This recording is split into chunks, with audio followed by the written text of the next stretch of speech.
Hi, I'm Deborah Silver, and I'm here at Praxis Fiber Workshop in Cleveland, Ohio. It's a nonprofit fiber workshop dedicated to the advancement of the fiber arts. As you can see, there's lots of looms.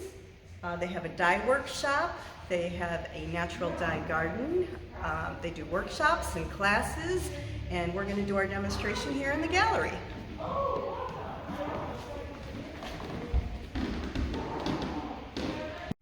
So this is a jack loom, but split shed weaving can be done on many types of looms, including countermarch looms, counterbalance looms, direct tie-up, rising shed, sinking shed, and table looms. So what is a split shed? Let's do a demonstration. So what is a split shed? I'm going to step on a treadle with my left foot and raise a shaft. This is your common shed that you put the shuttle through to make one row of weft. For a split shed, I'm going to use another foot simultaneously to raise more shafts, but only halfway up. So I will now have a choice of an upper shed or a lower shed. The shuttle's going to navigate above and below this layer of warp, depending on whether or not I want to see more weft or less weft. The other thing you'll notice is this piece of cloth underneath the warp. This is my cartoon. My design is drawn on this piece of cloth, which is attached to my woven fabric at the front. It goes over this wood slat, which is attached to my reed, and then it drops down above my treadles. There's a weight there in a rod pocket that's keeping it taut. So you'll see that no matter where I move my beater, the cartoon stays flat. So there's dozens of weave structures that you can weave just using a split shed with 4 shafts. This is an extended version of summer and winter, also known as tied Beiderwand. And I'm going to weave the first row. So I have my left foot down all the way, my right foot down halfway, and I'm using my burgundy first, and as you can see, I don't want to see the burgundy here near the edge, so I'm going to start in the lower shed. And then I'm going to look down at my cartoon. I'm keeping my shuttle back here near the reed where there's the most room to maneuver.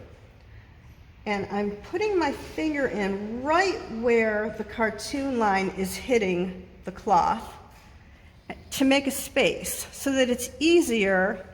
And right now I'm past the point of transition, and I'm going to pull back to where I made that space and move up into the upper shed. So now I'm in the upper shed, and I'm looking at my cartoon again to where I want to go back down, making a space, and popping right back down into that lower shed. And again, back into the upper shed, and down into my lower shed. And you can see, even before I pull this out, where it's in the upper shed and where it's in the lower shed.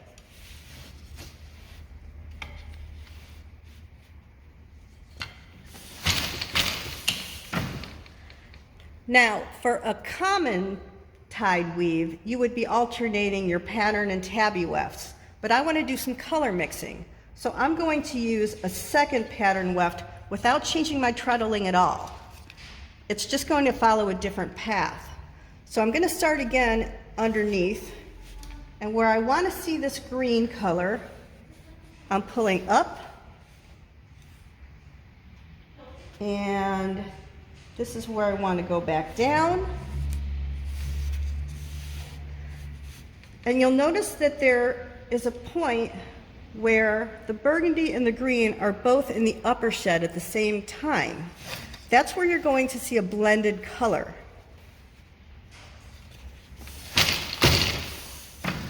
So now we're mixing colors. You can see where the solid burgundy is, the solid green is, and where the blended color is.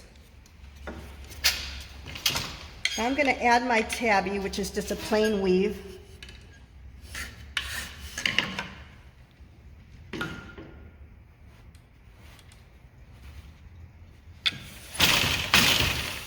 And now I'm ready to change my treadling. So what do you do if you have a table loom and you can't treadle? How do you get your split shed? In that case, you would raise your upper and your split layers all the way up, and you're going to add a spacer.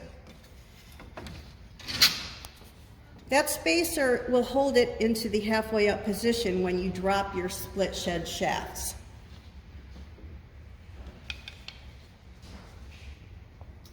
So now I'm ready to put in my next row of burgundy. Going down, pull back, back up again, and back down. So that's how you would do it on a table loom.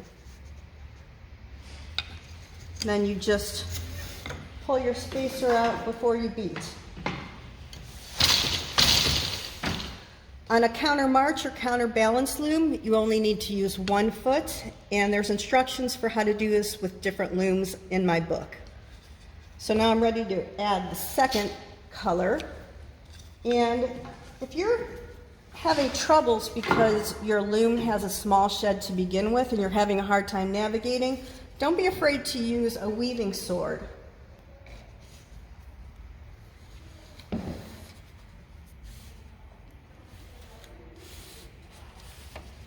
So I would just turn that sideways and then add my green. That's the solution for if you have a very, very small shed.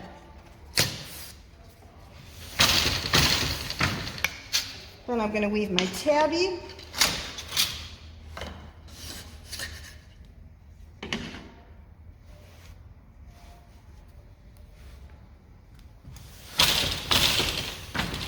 And that's my whole repeat, and then I just start all over again. So we now have a 4-color pattern with just 3 wefts. And you'll notice that it's the same threading all the way across. There are no blocks in split shed weaving, so you can get very organic curves because it's up to you to decide where you want the pattern to change from one structure to another.